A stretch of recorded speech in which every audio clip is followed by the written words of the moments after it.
Bonjour à tous et bienvenue sur ma chaîne. Alors j'espère que vous allez bien parce qu'aujourd'hui on va continuer à explorer les fascinantes 48 lois du pouvoir de Robert Greene. Alors après avoir abordé les 3 premières lois, nous nous attaquons maintenant à la 4e loi. Toujours dire moins que nécessaire. Vous êtes prêts? Alors n'oubliez pas de liker cette vidéo et de vous abonner pour suivre toute la série de vidéos sur le livre de Robert Greene.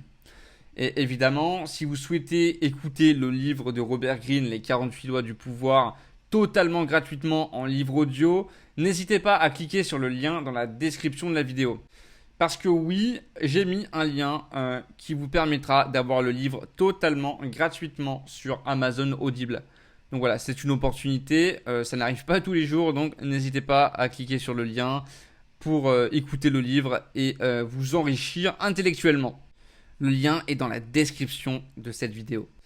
Alors, dans cette loi numéro 4, toujours dire moins que nécessaire, elle peut sembler contre-intuitive, surtout dans un monde où on nous encourage à nous exprimer et à partager. Mais voyons ce que Greene a à dire à ce sujet. Point numéro 1, explication de la loi. La base de cette loi, c'est que quand vous en dites moins que nécessaire, les gens autour de vous vont naturellement remplir les blancs. Et souvent, ce qu'ils imaginent est bien pire ou bien plus impressionnant que la réalité. Garder un peu de mystère peut vous donner une sorte de pouvoir en soi. Alors, point numéro 2, contexte et exemple. Alors, pour illustrer cette loi, prenons l'exemple d'un artiste qui garde le mystère autour de son œuvre. Au lieu de tout expliquer, il laisse le public tirer ses propres conclusions, ce qui peut rendre l'art encore plus puissant et sujet à diverses interprétations. Point numéro 3, application pratique. Comment mettre cette loi en action dans votre vie quotidienne? Alors, supposons que vous êtes dans une nouvelle relation amoureuse. Plutôt que de tout dévoiler dès le début, maintenez un peu de mystère. Ça peut créer une tension intéressante et donner à l'autre personne l'envie d'en savoir plus sur vous. Alors, quel est mon avis personnel? Je dois dire que quand j'ai lu cette loi, j'ai réalisé que moins peut effectivement être plus. Cela ne signifie pas qu'il faut être fermé ou cachotier, mais plutôt stratégique dans ce que l'on choisit de révéler.